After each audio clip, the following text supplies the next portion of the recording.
He commanded demons and built the temple. But his final days, not glory, a curse that shattered his kingdom and left a legacy the church tried to bury.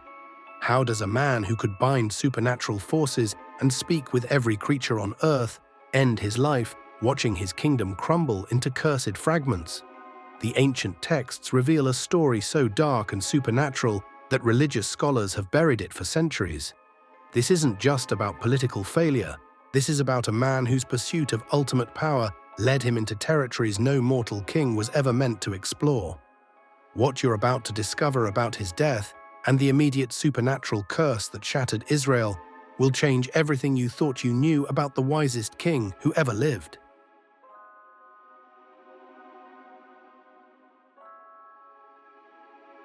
But what kind of king commands forces that exist beyond human understanding? According to the Testament of Solomon, an ancient text that mainstream Christianity rarely discusses, Solomon possessed a magical ring given by the archangel Michael that granted him power to bind demons and force supernatural beings to build his temple. While 1 Kings 4:33 tells us he spoke of animals, birds, reptiles, and fish, the deeper ancient sources reveal he conversed with jinn, spirits, and entities that would drive normal men to madness. This wasn't just wisdom. This was supernatural authority over realms most people never knew existed. Have you ever wondered what really built the temple that took 7 years to complete? While 1 Kings describes cedar wood and gold, Josephus's Antiquities and the Testament of Solomon reveal that supernatural labor worked alongside human craftsmen. The demons Solomon had enslaved carved stones with their claws, shaped metals with hellish fire, and worked in absolute silence, their resentment binding into every foundation stone they laid. 1 Kings 6:7 mentions that no hammer or chisel was heard during construction, but what if this silence wasn't just for reverence? What if supernatural forces worked without tools, shaping materials with powers that defied physical laws, their hatred growing with each passing day? Could any earthly kingdom match the wealth that came from dimensions beyond our world? 1 Kings 10:14 records Solomon's annual income of 666 talents of gold, a number that would later become synonymous with supernatural evil. However, the Testament of Solomon reveals he extracted treasures not just from earthly kingdoms, but from realms that should have remained untouched. His ships returned with ivory and peacocks, yes, but also with artifacts that pulsed with otherworldly energy and knowledge that burned the minds of those who glimpsed it. When the Queen of Sheba made her famous visit, she came to verify the terrifying rumors that Solomon had transcended mortal kingship entirely, commanding forces that made earthly power seem like shadows cast by giants.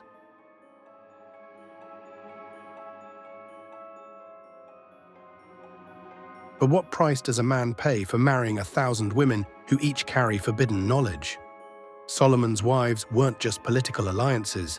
They were conduits to dark wisdom that would ultimately devour him. 1 Kings 11:1-2 mentions his foreign wives, but the deeper sources reveal these women brought more than their gods to Israel. They brought ancient practices that made his blood run cold, occult wisdom that whispered in languages older than Hebrew, and supernatural connections that slowly poisoned his soul like venom coursing through his veins. His Egyptian wife taught him to speak with the dead, while the Sidonian princess brought rituals to Ashtoreth that required sacrifices no righteous king should ever offer. What happens when the forces you command decide they no longer wish to serve? The Testament of Solomon describes the horrifying moment when Solomon's supernatural servants began to rebel against their master. As his heart turned from God toward the forbidden knowledge his wives offered, his magical authority began to weaken like a flame starved of oxygen. The ring that had given him power over legions of demons started to dim, its supernatural light flickering with each compromise he made. Asmodeus, the most powerful demon he had bound to build the temple, began whispering prophecies of Solomon's destruction, promising that the very forces he commanded would one day command him instead. Could even God's patience endure what Solomon was becoming?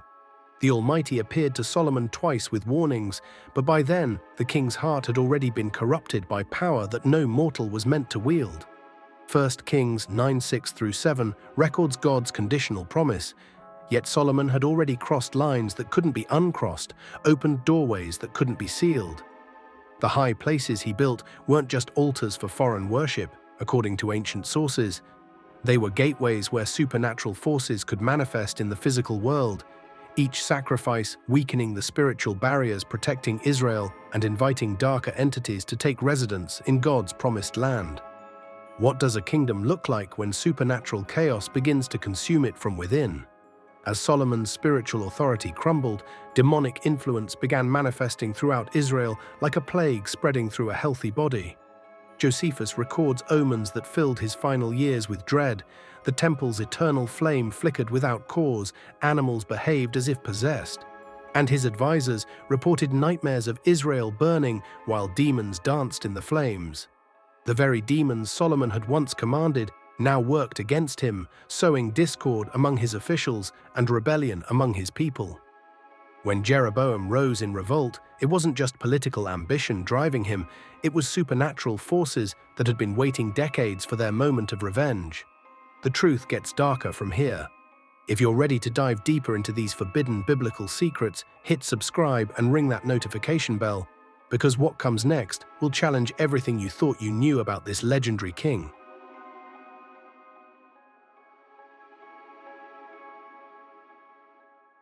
But can you imagine the horror of being overthrown by the very demon you once enslaved? The Testament of Solomon reveals Solomon's ultimate humiliation. Asmodeus, the demon king he had forced to build the temple, managed to steal the magical ring and briefly ruled in Solomon's place, sitting on his throne, sleeping in his bed, commanding his servants while Solomon wandered like a beggar. Though Solomon eventually reclaimed his throne and his ring, the damage was irreversible and complete.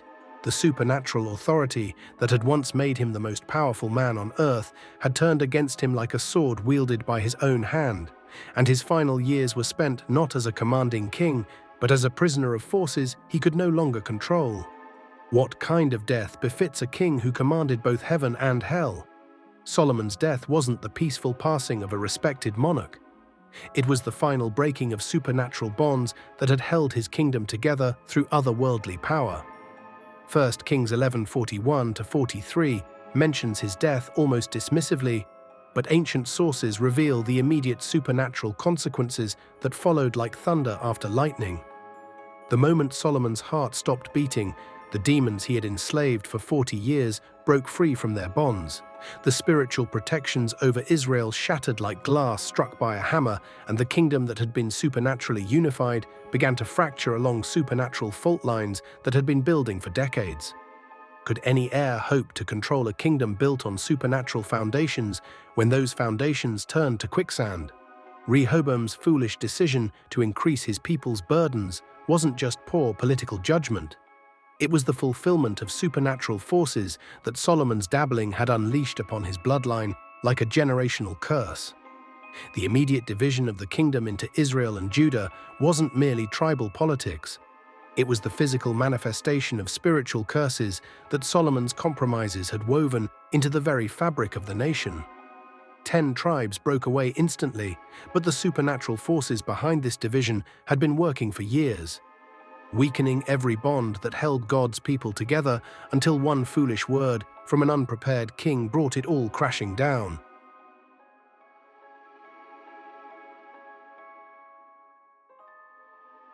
But what kind of power lies in a ring said to bear the seal of heaven itself? The Testament of Solomon describes the ring given to him by the archangel Michael, engraved with a 6-pointed star or sometimes a pentagram, symbols that would echo through centuries of occult tradition.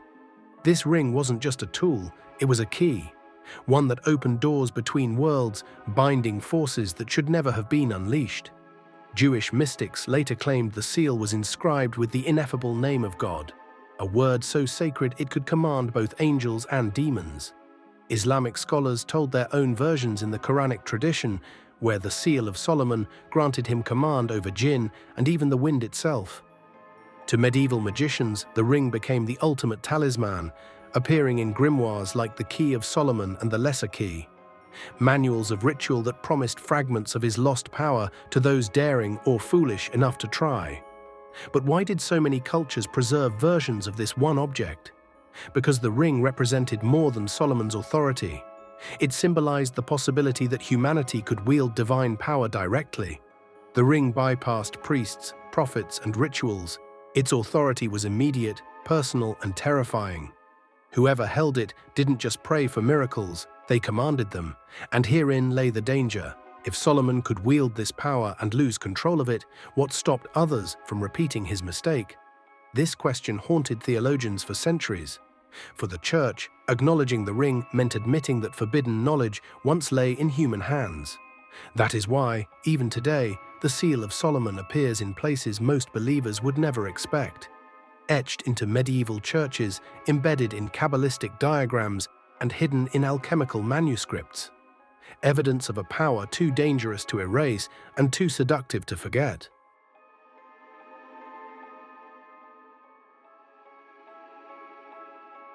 But what kind of kingdom is built by the hands of the damned? The Testament of Solomon names them one by one. Ornias, the vampire-like spirit who drained the vitality of youths. Asmodeus, the lustful destroyer who would one day steal Solomon's throne. The 36 rulers of the zodiac, each claiming dominion over different parts of creation. These weren't mindless beasts. They were intelligent, cunning, and vengeful. And yet Solomon bound them, interrogated them, and forced them to reveal their secrets. According to the text, Solomon sat as judge and scribe, compelling each spirit to confess its name, its powers, and the angel who could oppose it. Some controlled storms and diseases, others sowed hatred or drove men to madness. One demon claimed power over childbirth, another over sudden death in battle. Each confession was written down, a catalogue of horrors that would later echo in occult traditions as the beginnings of demonology. And what did he do with them after their confessions? He set them to work, stones cut with claws sharper than iron, foundations laid by shadows that whispered curses with every brick, metals smelted in furnaces stoked by unholy flame. Imagine walking into a temple where every column is both a masterpiece and a prison, every ornament a chain, every golden vessel forged by unwilling hands that longed to see the holy place burn. Is it any wonder that silence hung over the temple's construction? No chisel, no hammer, only the sound of wind and whispers. The building itself became a paradox. The house of God raised by the hands of demons. Could such a foundation ever remain stable? Could such a structure stand without carrying the stain of those who built it? The demons obeyed outwardly, but every moment of submission stored fuel for rebellion. And when Solomon began to falter, when his heart grew divided, those forces would remember every order, every chain, every humiliation, and they would return for their vengeance.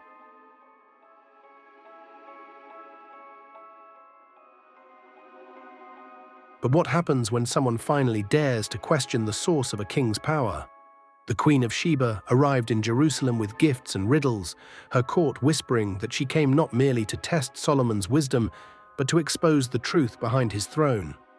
Ancient Ethiopian traditions, preserved in the Kebra Nagast, suggest she saw what others feared to speak aloud. She recognized the supernatural fire in his eyes, the presence of forces that had no place in God's holy kingdom. Some accounts claim she confronted him directly, demanding to know whether his power came from heaven or from the ring that bound creatures of shadow. The Testament of Solomon hints at her unease. She marveled at his glory, yes, but also trembled at the unseen entities that seemed to linger at the edges of his court. In her questions lay the unspoken fear that Israel's king had become less a servant of God and more a master of forbidden arts. The encounter ended with a strange gift. A son, Menelik, who Ethiopian tradition claims carried with him not only Solomon's bloodline, but relics tied to his occult power, even the Ark of the Covenant itself. Whether myth or truth, the queen's visit left an indelible mark, spreading whispers across nations that Solomon's glory was built on foundations darker than anyone dared to admit. And here's where the church grew nervous. Because if one of the most famous rulers in history saw through the illusion and questioned his legitimacy, what might ordinary believers do if they learned the same? What if they discovered the so-called wisest king had compromised with the very forces of hell to achieve his wonders? This is the kind of knowledge that institutions fear, not because it is false, but because it is too dangerous to spread. And if you want to keep uncovering the truths they tried to bury, make sure you're subscribed, like this video, and turn on notifications, because we're only scratching the surface of the revelations that follow.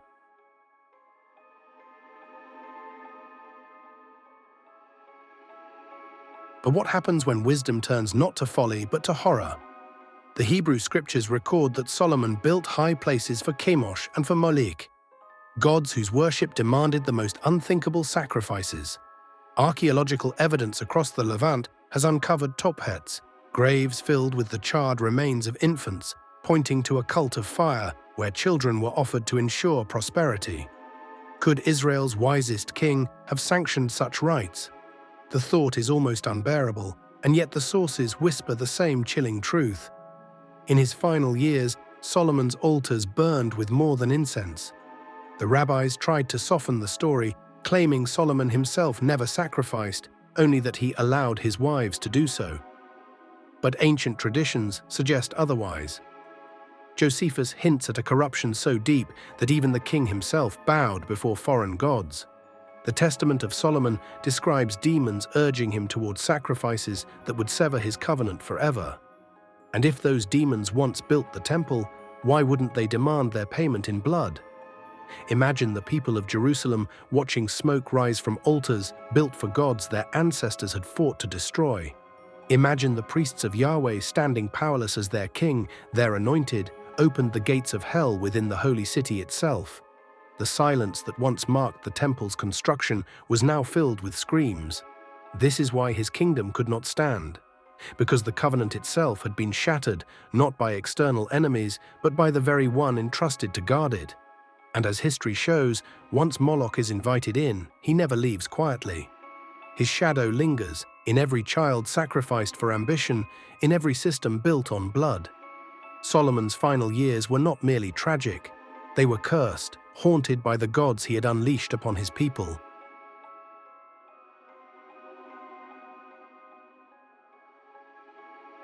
What happens when the very instrument of your power abandons you?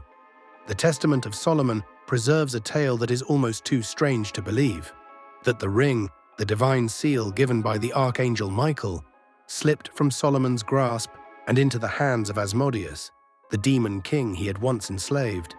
In a single moment, everything reversed. The master became the servant, the ruler became the beggar. The king who had commanded legions now wandered the earth in rags, unrecognized by his own people. Some sources say Asmodeus sat openly on the throne of Israel, mocking Solomon's downfall. Others whisper that the demon cloaked himself in the king's image so that none could tell the difference. For months, perhaps even years, Israel may have unknowingly been ruled not by Solomon, but by a creature of fire and shadow wearing his face. What kind of curses would have been woven into the laws, the altars, the very fabric of the kingdom during that time? When Solomon finally regained his ring and returned to Jerusalem, nothing was the same. His people no longer looked at him as they once had. Whispers followed him in the streets. Was this truly the king, or had he been tainted forever by his fall? His wisdom was questioned, his authority diminished, his glory stained by the memory of a demon on his throne. And here lies the great irony.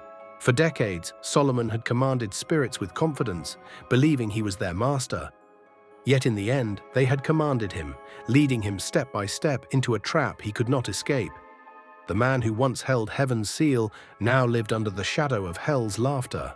Perhaps this is why the scriptures treat his death with such brevity, a mere passing mention, because to record the whole truth, that Solomon's fall was supernatural, that Israel's curse was birthed not in politics but in sorcery, was too dangerous to preserve.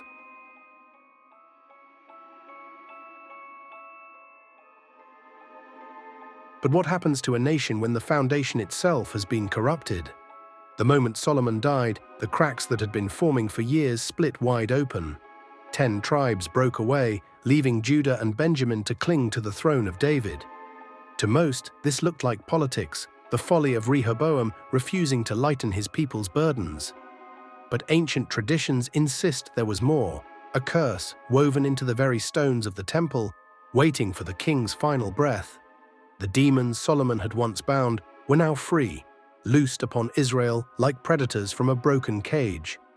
Omens spread like wildfire, storms that came without clouds, earthquakes that shook only the Temple Mount, shadows seen walking at night. Priests whispered that the protective covenant had been torn, that Solomon's compromises had invited foreign gods to take residence in the Holy Land. Generationally, the curse echoed on. Israel's kings would fall one after another, their reigns marked by betrayal, madness, and blood. The Babylonian exile itself, the destruction of Solomon's temple, was remembered by some rabbis not as punishment for the people's sins, but as the inevitable harvest of seeds Solomon had planted in his final days. This is why the church seldom speaks of his end, because his story doesn't fit the neat narrative of God's chosen king living and dying in divine favor. Instead, it warns that even the greatest, even the wisest, can fall so far that their legacy becomes a curse. Solomon's splendor became Israel's ruin. His wisdom became their downfall. His search for power became the crack that split a kingdom forever. And if that could happen to the wisest king who ever lived, what does it mean for us?